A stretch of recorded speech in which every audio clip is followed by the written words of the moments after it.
suka lepas juga dok, kapasnya siapa di sini pernah lepas?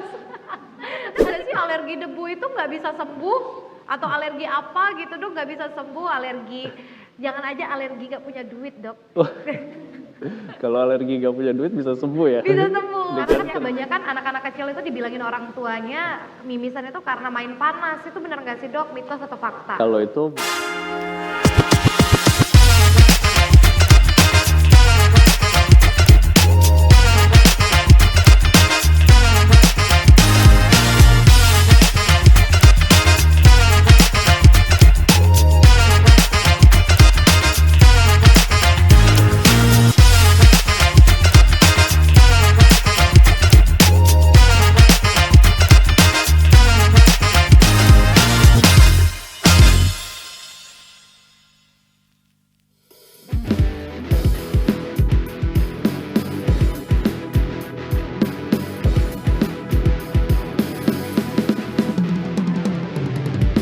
I want to rock free.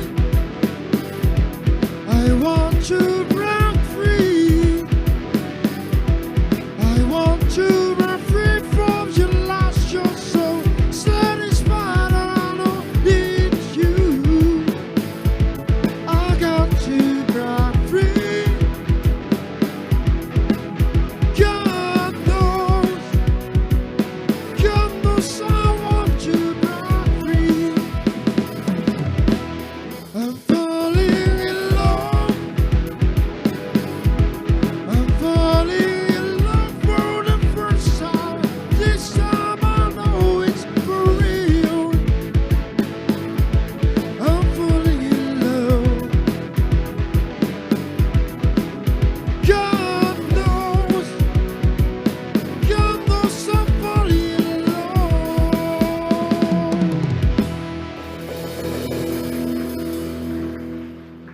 Assalamualaikum warahmatullahi wabarakatuh. Selamat datang kembali di Talk Show Sehati. Sehat, tenangkan hati. Baiklah, bersama saya Altiara Putri kita akan membahas tentang info kesehatan dan juga tips kesehatan. Menghadirkan narasumber yang ahli juga di bidangnya. Untuk episode kita kali ini dengan tema Ayo ke THT. Tapi saya mau sapa dulu, ini teman-teman dari mana sih? Dari mana? Stipi Bakti Pertiwi. Yeay, katanya kalian ada yel-yel? Ada, kita mau coba semangatnya. Stipi Bakti Pertiwi. Yeay. Dan sesuai dengan tema kita Ayo ke THT, kita akan membahas tentang seputar THT. Ada yang tahu nggak sih THT itu apa? Telinga, hidung, tenggorokan. Nah, nanti kita akan berbincang langsung dengan narasumber kita. Mau tanya sebenarnya THT itu yang benar tuh apa gitu kan? Apakah kita sudah benar atau tidak benar? Nanti kita akan bertanya secara langsung. Baik, sesuai dengan tema kita akan mengundang narasumber kita Dr. Andre, spesialis THT.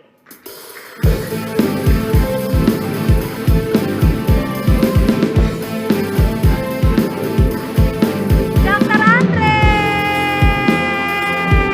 silakan duduk dong. Baik, kita sudah bersama dengan Dr. Andre, spesialis THT. Biasanya di lantai 2 ya dok ya? Soalnya saya udah mapping dokter, udah tanya-tanya. Dr. Andre itu di lantai 2 RSUD Siti Fatimah biasanya. Dok, kita kan tadi ngomongin soal THT. Kata Sobat Siva juga THT itu telinga, hidung, dan tenggorokan. Itu benar ya dok ya? iya benar itu. Benar ya dok ya? Kayaknya bukan mitos kalau pengen. Itu kenyataan ya dok ya. Dok, kita juga penasaran sebenarnya dokter spesialis THT itu dokter apa dok? Ya tentu dokter yang memberikan pelayanan kesehatan yang di bidang THT ya, yaitu di bidang kesehatan telinga dan hidung, kemudian tenggorok. Begitu juga memberikan penyuluhan dan juga edukasi terhadap masyarakat mengenai pentingnya menjaga kesehatan THT tersebut. Itu ya dok ya, THT telinga, hidung, dan tenggorokan, bener ya dok ya. Dok kalau misalnya telinga itu kan gangguannya agak sedikit jarang ya, apalagi untuk yang dewasa gitu ya dok ya. Sebenarnya gangguan telinga itu banyak gak sih dok? Banyak sekali ya sepertinya ya gangguan telinga ya. Bisa berupa peradangan, misalnya peradangannya berupa infeksi ya. Misalnya pada kasus-kasus peradangan di liang telinga yang biasa kita sebut otitis eksterna, atau mungkin di lapisan telinga yang lebih dalam lagi yaitu pada telinga tengah seperti otitis media. Kemudian bisa juga berupa gangguan fungsi pendengaran, yaitu berupa penurunan pendengaran maupun munculnya sensasi suara yang berdenging ya, yang tidak diketahui penyebabnya atau biasa kita sebut tinnitus ya. Kemudian bisa juga gangguannya melibatkan organ pendengaran yang ada di dalam telinga ya, sehingga menyebabkan pasien mengalami keluhan seperti vertigo kayak gitu ya. Berarti itu bisa ke otak juga ya dok ya? Ya bisa, komplikasi ke organ sekitar bisa ya, karena telinga itu juga dekat dengan otak. Misalnya contohnya komplikasi pada otitis media itu juga bisa melibatkan organ otak gitu ya. Baik dok, ini kan dokter bilang tadi tuh banyak banget gangguan telinga ya dok ya. Ada tinnitus, tinnitus tuh kayak yang berdenging gitu ya dok ya? Iya benar-benar. Itu gara-gara apa ya dok ya biasanya? Sebenarnya sebagian besar penyebabnya itu idiopatik ya, atau tidak diketahui penyebabnya, tapi juga bisa berhubungan dengan adanya gangguan atau penyakit di dalam telinga ya, misalnya karena ada peradangan di dalam telinganya, itu juga bisa menyebabkan terjadi tinnitus, atau misalnya karena ada penyempitan pada liang telinganya oleh sebab otitis eksterna tersebut, itu juga bisa menyebabkan munculnya gejala yang serupa kayak gitu. Kalau misalnya peradangan di telinga itu disebabkan karena apa ya dok? Peradangan itu ya bisa disebabkan oleh faktor infeksi maupun non-infeksi ya. Kalau kebanyakan ya memang faktor-faktor yang infeksi ya, misalnya karena komplikasi dari infeksi saluran nafas atas, kemudian berkomplikasi pada terjadinya peradangan pada telinga tengah, atau mungkin karena kebiasaan kita sendiri, karena mungkin suka mengorek-ngorek telinga misalnya, atau suka berenang atau memakai headset gitu, itu juga bisa menyebabkan peradangan pada liang telinganya. Berarti mengkorek-korek telinga itu kata orang itu ngebersihin ya dok ya? Iya. Itu nggak boleh ya dok ya? Itu boleh sebenarnya, cuma jangan terlalu kuat ya kali ya, karena kulit liang telinga ini kan relatif tipis ya. Jadi kalau misalnya terlalu kuat, malah justru akan mengiritasi dan melukai liang itu sendiri ya. Iya. Tapi boleh itu.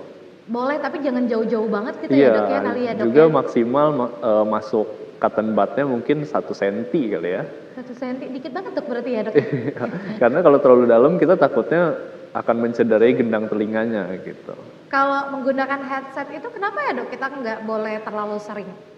Ya karena intensitas suara yang diberikan oleh headset itu bisa menyebabkan gangguan pendengaran apabila kita sering menggunakannya. Jadi sebenarnya ada rule of thumb ya gimana cara menggunakan headset, yaitu 60% suara sebanyak 60 menit dalam 1 hari. Gitu. Jadi nggak boleh sering juga menggunakan headset.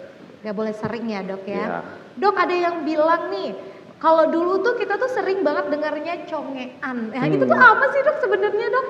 Itu sebenarnya merupakan otitis media kronik ya kalau bahasa medisnya ya, yaitu peradangan telinga tengah yang terjadi secara kronis.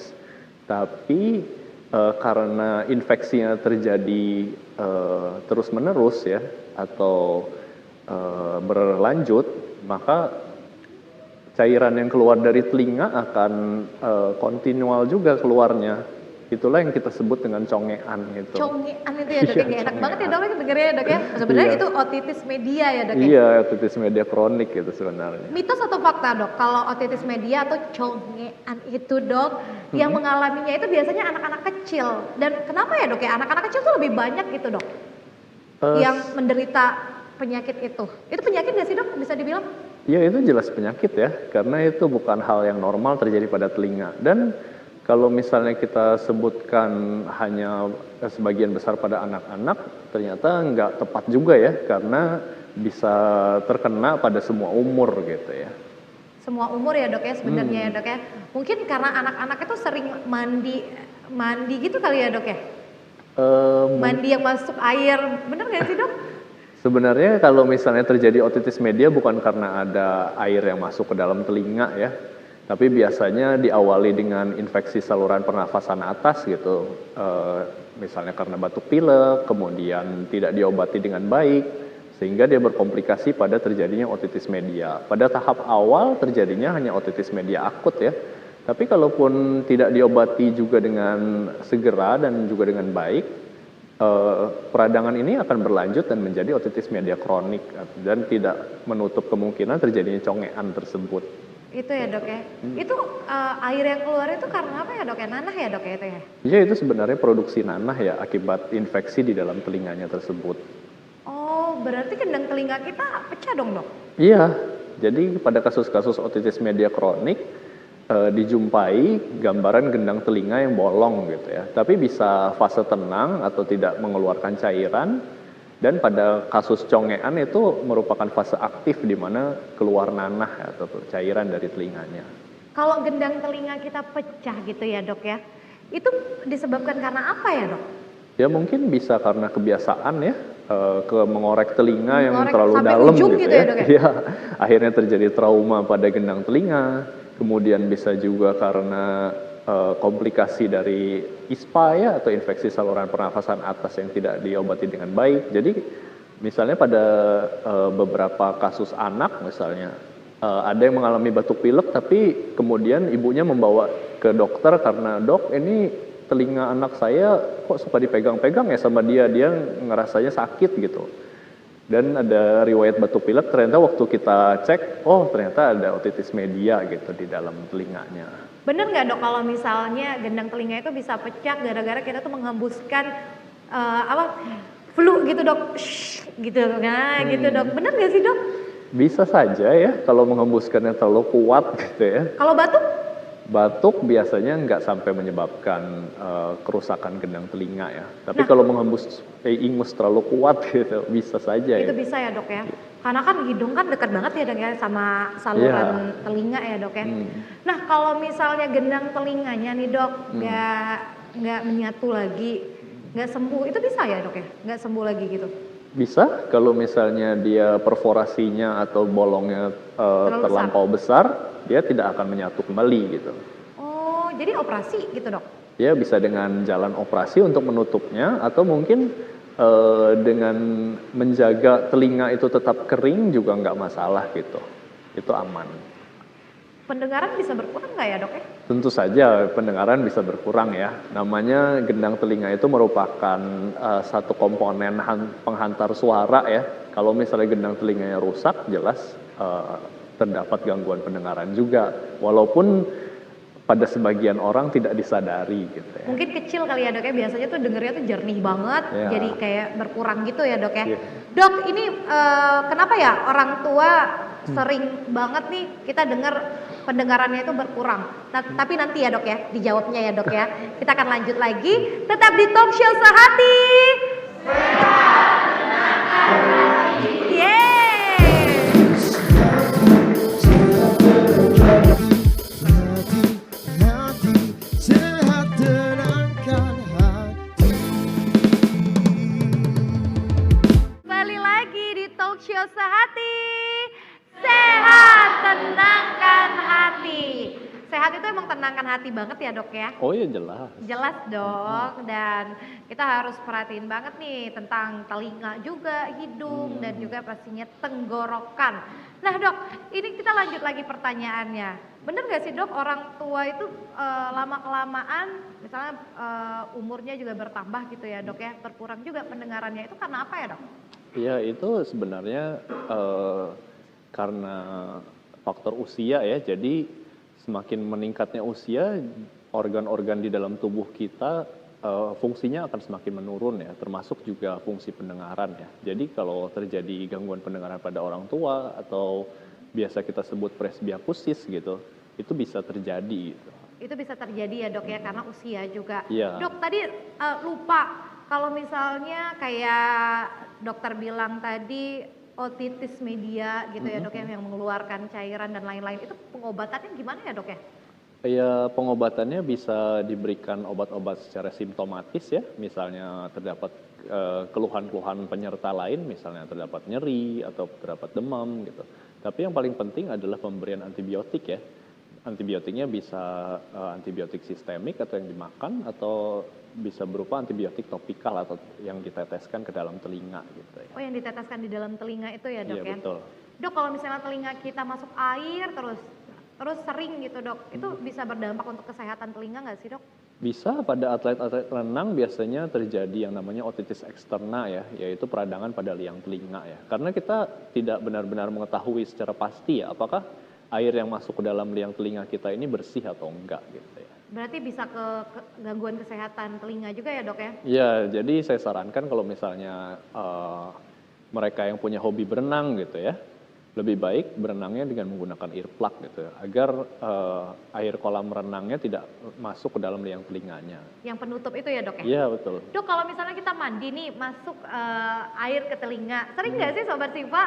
Sering. Kita masukin lagi, Dok, kata orang-orang, baru dia keluar. Itu bisa bahaya nggak sih, Dok, untuk kesehatan kita? Ya sebenarnya balik lagi ke yang saya sebutkan sebelumnya ya, bahwa kita tidak benar-benar mengetahui apakah air yang kita masukkan ke dalam telinga kita itu bersih atau enggak gitu. Bahkan malah cenderung menyebabkan pengembangan kotoran di dalam telinga kita gitu. Makanya waktu kemasukan air malah terjadi gangguan pendengaran kayak, oh kok telinga saya jadi malah terasa penuh waktu dimasukkan air kayak gitu. Jadi itu ya, Dok ya, ditakutkannya ya, Dok ya. Hmm. Jadi jangan seperti itu. Harusnya gimana, Dok? Tidur miring aja gitu? Iya, kalau menurut saya cukup dengan miringkan saja kepala ya sehingga air bisa keluar dengan gravitasi ya. Atau kalaupun memang bandel dan sampai menyebabkan gangguan pendengaran yang mengganggu ya, mungkin bisa ke dokter terdekat ya, bisa ke dokter umum untuk pembersihan atau ke dokter THT gitu ya. Bisa disemprot cairan itu ya, Dok ya? Cairan atau apa sih, Dok, yang suka yang kayak, aduh enak banget ya? Oh, kalau misalnya disemprot itu biasanya irigasi telinga menggunakan air aja ya. Cuma itu biasanya pada kasus-kasus misalnya terdapat kotoran telinga yang keras di dalam telinga sehingga bisa dikeluarkan ya. Tapi kalau misalnya terdapat cairan di dalam telinga mungkin bisa juga disaksian atau disedot ya dengan menggunakan alat ya. Dok, kalau misalnya yang baiknya gitu, Dok, kita membersihkan telinga itu berapa minggu sekali sih, Dok, atau berapa hari sekali, dan pakai apa, Dok, yang baik dan benar? Sebenarnya telinga kita sendiri memiliki mekanisme pembersihannya sendiri ya. Jadi kita diamkan sebenarnya kotoran telinga itu akan keluar dengan sendirinya. Tapi pada kasus-kasus tertentu, misalnya pada orang-orang tertentu yang kotoran telinganya kadang keras, kering gitu ya, susah keluar ya, mungkin saya sarankan untuk rutin dibersihkan setiap 3-6 bulan sekali. Kalaupun mau membersihkan sendiri di rumah boleh ya dengan menggunakan cotton buds ya. Tapi cotton buds-nya gunakan yang kecil aja yang untuk bayi gitu, yang baby ya. Karena kalau yang besar biasanya suka mendorong kotoran telinganya lebih dalam gitu. Suka lepas juga, Dok. Kapasnya siapa di sini pernah lepas? Pasti panik banget, ya ampun, masih operasi nih pasti. Iya, iya. Itu pernah ya, Dok ya? Banyak gak sih kasus, Dok, apa namanya, kayak cotton bud-nya itu tinggal gitu, Dok? Banyak juga kasus-kasus seperti itu gitu ya. Dan rata-rata pasien yang datang ya tadi merasa panik gitu. Karena ada benda asing di dalam telinganya ya gitu. Kalau penggunaan stainless itu, Dok, ada kan stainless, Dok, untuk membersihkan itu bahaya nggak sih, Dok? Oh tentu bahaya ya. Karena yang jelas karena bendanya keras ya, itu mudah sekali menyebabkan cedera di dalam liang telinga ya. Apalagi kalau terlalu dalam, bisa cedera gendang telinganya ya. Kemudian penggunaannya juga baiknya digunakan jangan sendiri ya, yaitu oleh temannya atau oleh anggota keluarga lain ya, sehingga bisa terlihat benar apa yang mau dibersihkan di dalam telinga. Tapi sekali lagi saya sarankan jangan dipakai deh untuk pembersih yang dari bahan stainless tersebut ya. Nah, stainless ya, hati-hati banget ya, Dok ya. Dok, kapan nih, Dok, penderita gangguan telinga itu harus pakai alat pendengaran itu, Dok? Ada kan ya, Dok, alat pendengaran itu kan, Dok? Iya. Kayak headset atau bukan itu? Alat bantu dengar ya. Alat bantu dengar itu kapan, Dok, harus? Sebenarnya pada saat penderita gangguan pendengaran itu mengalami gangguan komunikasi ya, terhadap suara di sekitarnya ya, maupun sulit diajak ngobrol oleh orang sekitarnya gitu. Jadi penggunaan alat bantu dengar ini juga untuk meningkatkan kualitas hidup dari penggunanya dan juga bisa memberikan keselamatan ya bagi penggunanya ya. Misalnya contohnya pada saat dia menyeberang jalan gitu ya, kemudian dia agak lengah dan tidak mendengarkan suara klakson mobil, kan itu bisa berbahaya ya. Atau misalnya dia berada di suatu gedung, kemudian ada bencana, ada kebakaran atau apa, tapi karena dia tidak mendengarkan alarmnya, jadi dia bisa berpotensi mengalami kecelakaan juga. Gitu ya dok ya. Dok, kita beralih lagi dok ke hidung. Kalau dokter sendiri ngomongin soal gangguan hidung ya dok ya, itu banyak nggak sih dok? Oh, iya, Kecuali flu gitu yang kita tahu. Ya, banyak sih gangguan hidung itu ya, bisa yang tadi ya berupa flu ya, atau peradangan di dalam hidung karena infeksi gitu. Atau bisa juga karena alergi pada hidungnya, misalnya kena debu, kena dingin, kena asap, atau bau tajam itu bisa menyebabkan bersin-bersin, meler, atau mampet pada hidung. Atau mungkin bisa karena ada pertumbuhan yang abnormal di dalam hidung, misalnya karena ada tumor ya yang tumbuh di dalam hidung. Atau baru-baru ini seperti pada masa pandemi ya, biasanya penderita-penderita dengan COVID-19 ya mengalami gangguan penciuman gitu ya. Nah itu salah satu contoh-contoh dari gangguan hidung. Dok, saya pernah kena COVID, memang hilang banget dok penciuman, tapi nggak mampet. Itu tuh karena apa ya dok ya, penciuman kita bisa hilang seperti itu? Ya sebenarnya karena peradangan di sekitar reseptor penciumannya ya, yang menyebabkan gangguan penciuman tersebut, bisa berupa penurunan penciuman, hilang penciuman, atau bahkan penciumannya jadi berubah gitu. Misalnya mencium sesuatu benda gitu, misalnya mencium mie goreng aja, Indomie, tapi malah terciumnya kayak bau ikan busuk gitu. Itu bisa terjadi. Itu bisa terjadi ya dok ya, tadi karena virus kali ya dok ya? Ya awalnya dari virus, tapi prosesnya karena peradangannya tersebut yang menyebabkan gangguannya. Nah itu dia. Siapa nih yang di sini juga alergi? Ada nggak yang alergi di sini? Alergi debu gitu. Alergi apa? Debu. Dok, katanya bener nggak sih alergi debu itu nggak bisa sembuh? Atau alergi apa gitu dok nggak bisa sembuh? Alergi, jangan aja alergi nggak punya duit dok. Kalau alergi gak punya duit bisa sembuh ya? Bisa sembuh. Dengan kerja keras gitu ya? Iya.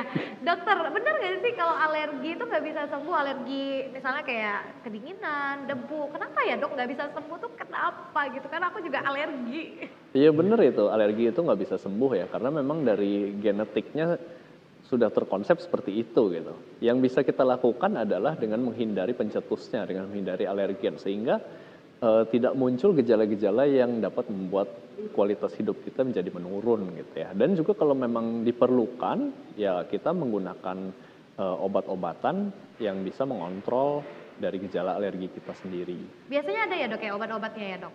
Ada, misalnya contohnya pada kasus-kasus alergi hidung atau rinitis alergi ya, kita biasa meresepkan cuci hidung ya untuk membilas alergen yang ada di dalam hidung, kemudian kita kontrolnya dengan memberikan steroid semprot ya, atau steroid topikal ke dalam hidungnya. Nah itu harus ada resep dokter juga ya dok ya. Iya, Dok, betul. kenapa ya dok ya banyak orang itu bilang dulu itu tuh nggak ada alergi sama sekali, tapi udah umur berapa gitu ada muncul alergi, misalnya kayak asap rokok dan lain-lain. Nanti Pak, tapi ya dok ya dokter jawabnya. Kita akan kembali lagi di Talk Show Sehati.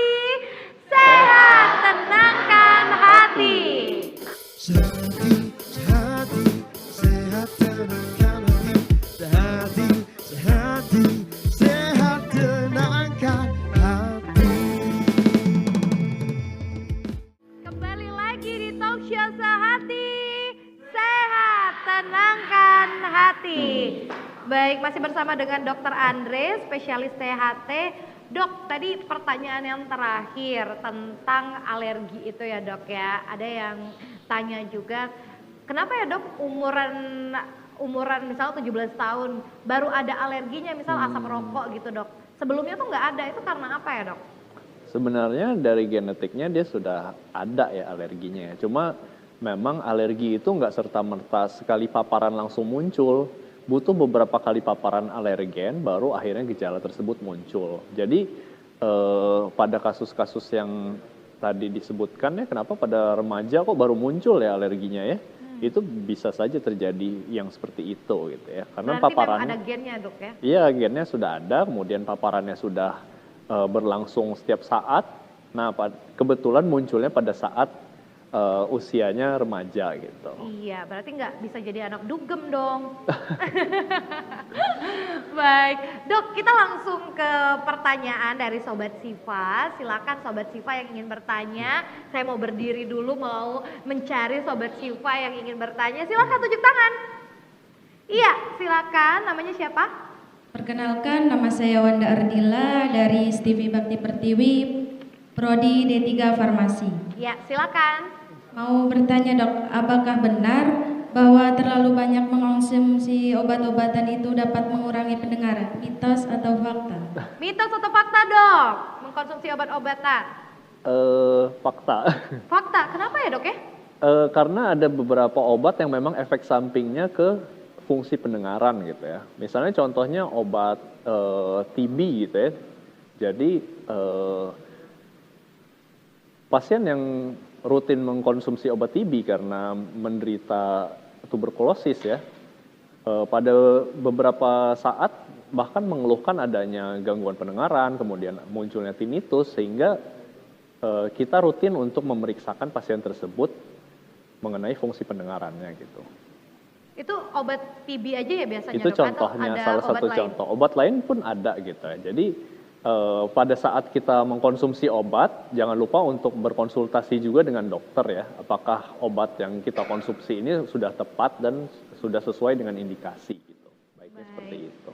Apalagi kalau misalnya obatnya itu diminumnya itu dalam jangka waktu yang panjang ya dok Iya, ya? kan sering kadang pasien itu membeli sendiri ya obatnya ya di warung karena dijual bebas gitu ya.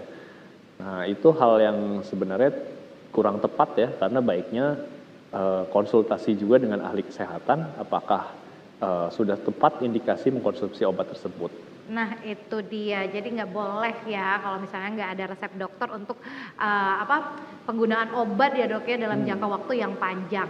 Silakan satu lagi yang mau bertanya, namanya siapa?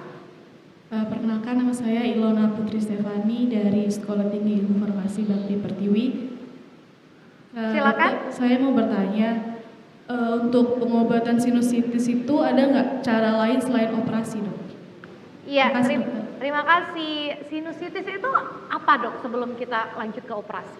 Sinusitis itu merupakan peradangan di dalam rongga sinus ya. Jadi rongga sinus itu merupakan rongga yang terdapat di dalam,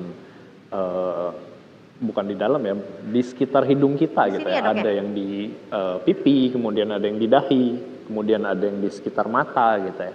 Nah kalau misalnya terjadi peradangan pada rongga-rongga tersebut itu dinamakan sinusitis. Mengenai terapi sinusitis apakah harus dengan jalan operasi? Tidak ya. Jadi nggak selalu harus dioperasi ya sinusitis ya. Diutamakan pemberian obat secara maksimal terlebih dahulu. Nah, apabila diberi obat atau maksimal medical treatment tidak juga mengatasi sinusitisnya, mungkin bisa dipertimbangkan untuk jalan operasi. Jadi tidak langsung pasien datang dengan sinusitis, oh ini harus operasi gitu, oh enggak gitu. Gitu Dok, ya. kalau misalnya, terima kasih ya tadi pertanyaannya. Dok, kalau sinus itu yang seperti apa sih dok? Flu terus atau apa gitu dok gejalanya? Iya, gejala-gejala sinusitis itu sebenarnya mirip flu ya, bisa mampet hidung, bisa pilek gitu, tapi patognomonis atau yang gejala khasnya itu juga disertai dengan rasa berat atau tertekan di pipi atau di wajah ya, terutama saat menunduk gitu ya. Jadi ada rasa tertekan di bagian dahi, kemudian di pipi gitu pada saat pasien itu menunduk.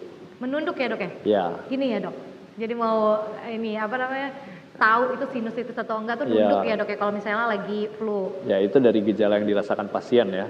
Kemudian apabila dibawa ke THT, kita melihat adanya peradangan di muara sinusnya gitu ya, atau apakah ada ingus yang mengalir pada muara sinus tersebut, apakah muara sinusnya menyempit, atau mungkin ada polip yang muncul dari muara sinus tersebut. Nah Ya. kalau polip itu apa dok? Polip itu sebenarnya merupakan pertumbuhan abnormal ya yang terjadi di dalam hidung ya. yang biasanya merupakan komplikasi dari sinusitis yang terjadi secara kronik. Berarti kalau misalnya sudah ada polip itu berarti sinusnya udah lumayan parah ya dok ya? Benar nggak Ya sih dok? sebenarnya sinusnya pasti sudah terjadi secara kronik atau durasinya sudah lebih dari 3 bulan ya. Nah kemudian biasanya kalau pasien-pasien dengan polip juga disertai dengan gangguan penciuman yang semakin hari dia semakin berat gitu. Kemudian waktu dicek memang ternyata ada daging yang tumbuh dari dalam rongga sinusnya ya. Biasanya warnanya kayak kolang-kaling gitu ya kalau polip itu. Oh gitu ya dok ya? Iya. Berarti kalau misalnya polip harus dioperasi ya dok? Kalau terdapat polip sebenarnya jalan pertama yang diberikan pada pasien itu ya dengan maksimal medical treatment juga, yaitu pemberian obat-obatan terlebih dahulu.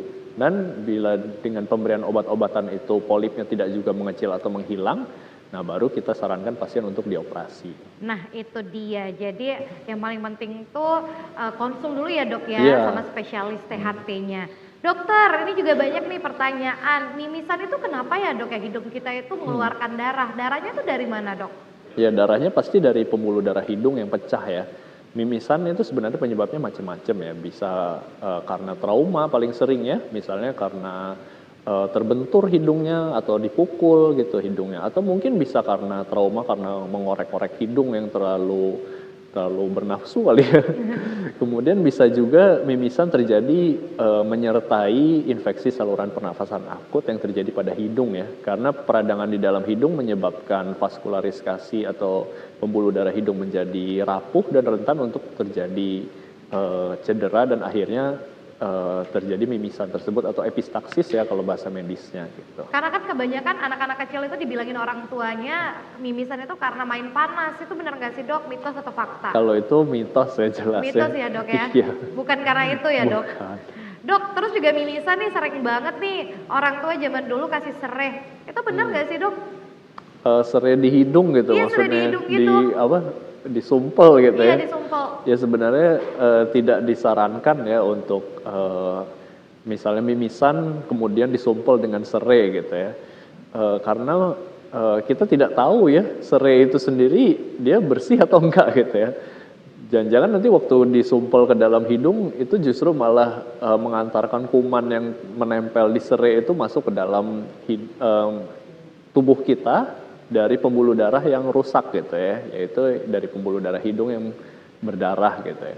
Saya sarankan kalau misalnya terjadi mimisan atau epistaksis tersebut, cukup dengan kita tekan hidung ya seperti ini, kemudian posisi kita duduk agak menunduk, kemudian kita tekan selama lebih kurang 10 menit gitu ya. Biasanya itu akan berhenti dengan sendirinya. Biasanya akan berhenti ya dok Iya, ya, karena kan betul. panik kali dok. Iya. Jadi cari apapun itu sereh. Pernah nggak mimisan dipakein sereh? Emang berhenti? Mungkin Enggak pada dok. beberapa kasus juga ada misalnya dia mimisan tapi malah kayak gini dia menengadah salah ya, gitu dok ya, ya? salah ya. Jadi sambil menunduk agar air atau darah yang keluar dari hidung, dia mungkin kalau misalnya masih mengalirnya akan keluar. Justru dengan kita mendongak kayak gini dia akan masuk ke belakang. Yang ditakutkan kalau masuk ke saluran nafas gitu ya, bisa terjadi aspirasi atau tersedak gitu ya. Nah, jadi itu ya tipsnya dari dokter kalau misalnya mimisan, menunduk ya dok ya. Iya. Ditekan dulu hidungnya selama 10 menit. Banyak nih yang mau ditanyain tentang mimisan. Kalau mimisan yang terus-menerus kayak gitu ya dok ya, misalnya dalam 1 bulan sekali, itu ada bahaya kesehatannya apa ya?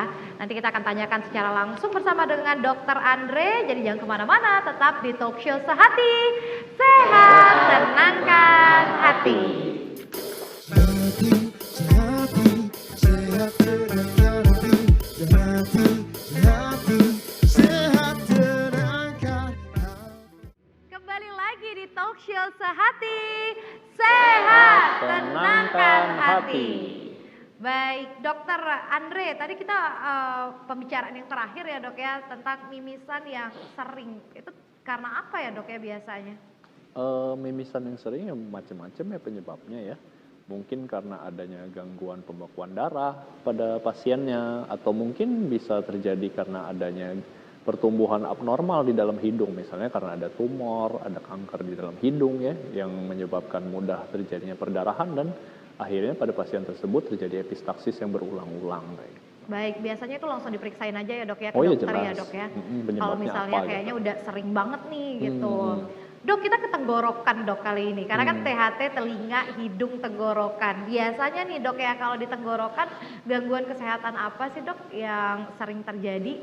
Macam-macam ya gangguan kesehatan di tenggorokan bisa eh, seperti radang tenggorokan akut ya yang menyebabkan nyeri menelan gitu, atau mungkin pada banyak kasus seperti sakit amandel ya kalau misalnya di masyarakat kita gitu ya, itu juga sama, yang dirasakan bisa berupa nyeri telan atau mungkin rasa ganjal di dalam tenggorokannya, atau mungkin karena di dalam tenggorokan juga ada pita suara ya yang berfungsi untuk fonasi, terjadinya gangguan pita suara yang menyebabkan hilangnya suara atau menurunnya bunyi atau suara yang kita hasilkan, itu juga termasuk ke dalam gangguan-gangguan tenggorokan. Nah, siapa nih yang punya amandel di sini? Kebanyakan ada dok gitu dok. Itu sebenarnya dari lahir ya dok ya. Terus amandel itu apa sih dok? Amandel itu sebenarnya merupakan struktur normal ya awalnya di dalam tubuh ya, yang fungsinya untuk imunitas awal atau sistem pertahanan tubuh kita yang paling awal di dalam tenggorokan ya. Jadi itu bukan sesuatu yang abnormal ya. Yang abnormal terjadi apabila amandel itu meradang dan akhirnya menjadi penyakit ya. Misalnya peradangannya terjadi secara kronis dan berlanjut. Akhirnya amandelnya dia tidak mengecil lagi ya, ukurannya tetap membesar.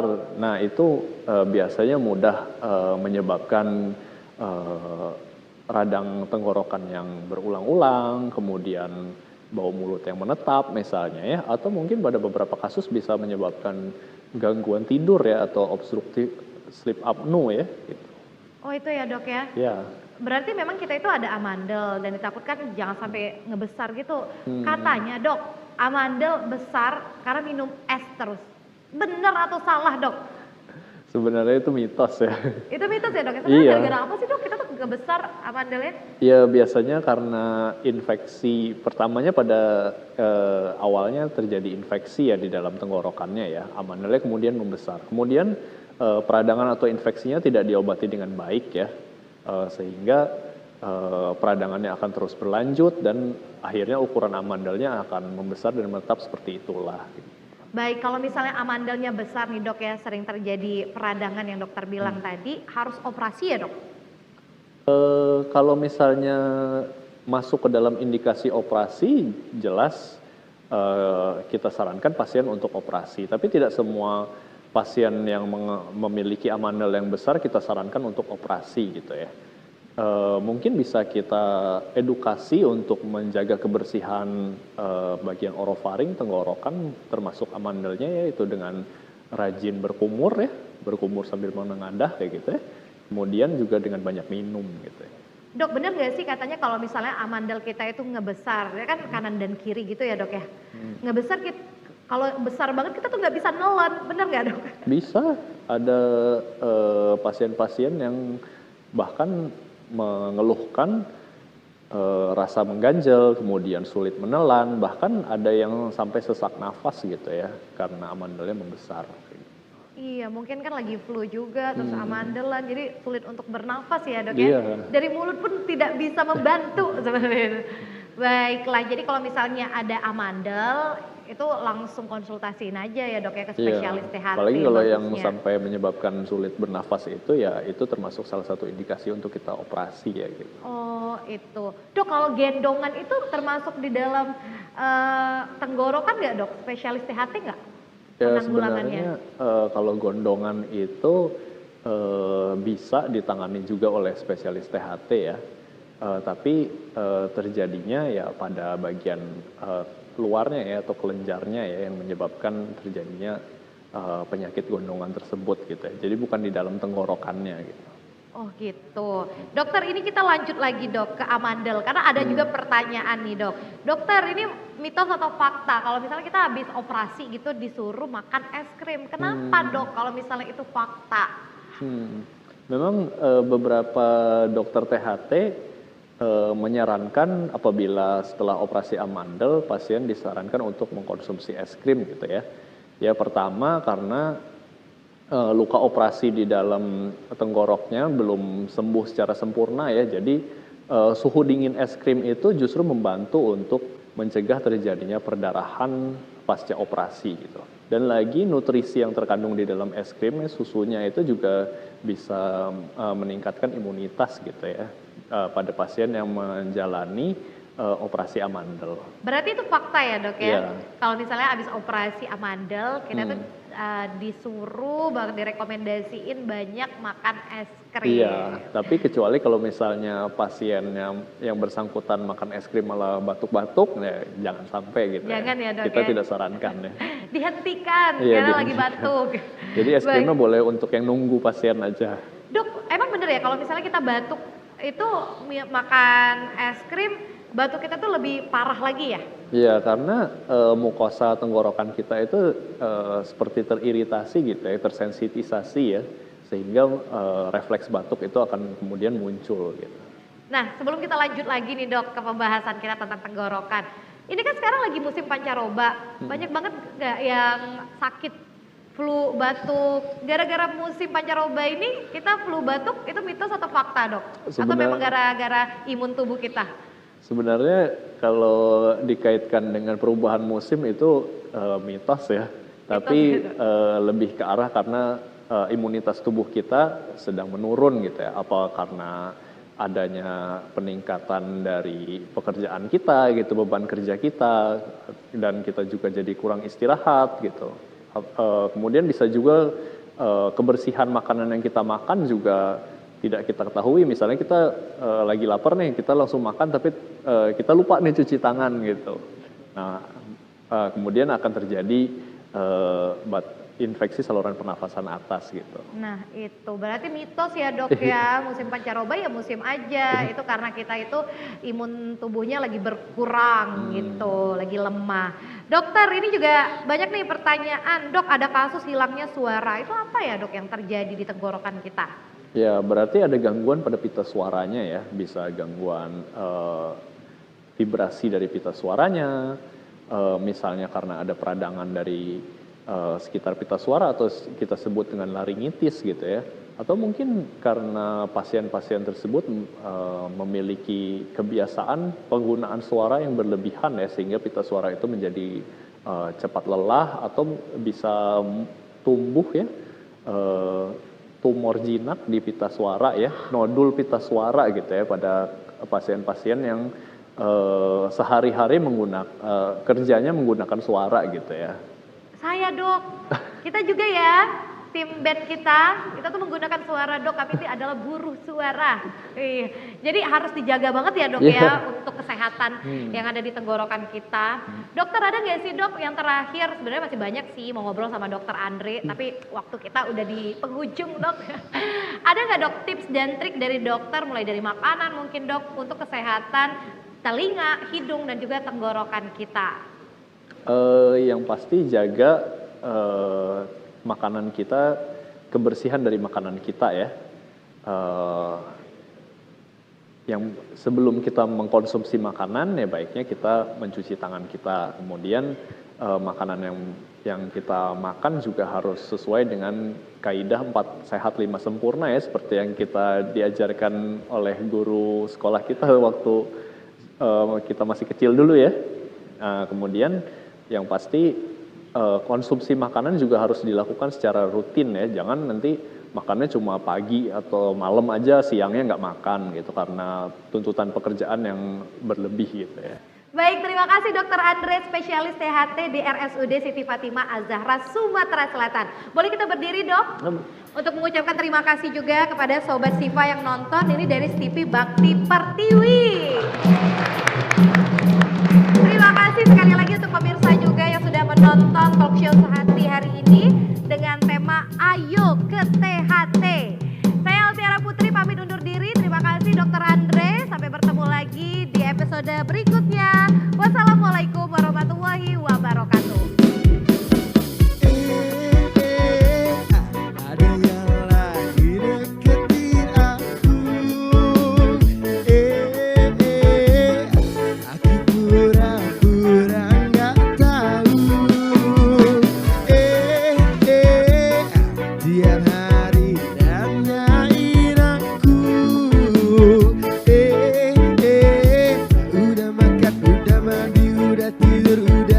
udah nanya